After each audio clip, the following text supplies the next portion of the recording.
we act like the really good model for life and decision making is chess.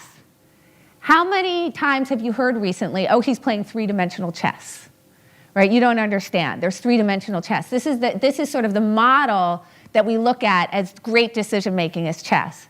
But the problem is that life doesn't fit very neatly on a chessboard. It actually fits much more naturally at a poker table.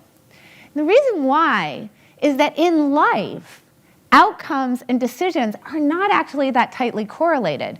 We just act like they are.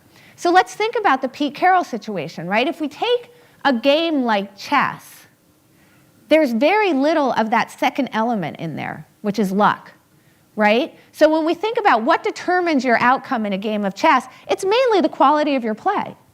How well are you playing? There's a little bit of luck, like, if someone wants to ask me what the luck in chess is, there's some.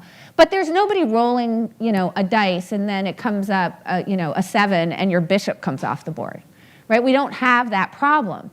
What that means is that in chess, what people did to Pete Carroll is actually a pretty reasonable strategy, right? You want to find out, oh, what are the bad decisions that I made in a game? Go look at the games that you lost. And you'll probably find a lot of really bad decisions in there. So that's actually a pretty reasonable strategy. You lost the game, you must have made bad decisions. But that is not a reasonable strategy to use in poker. If I lose a hand, I could have played the hand perfectly well, but because of a turn of a card, because of this intervention of luck, I could have lost. So I don't want to take too much from the quality of the outcome and derive the quality of the decision.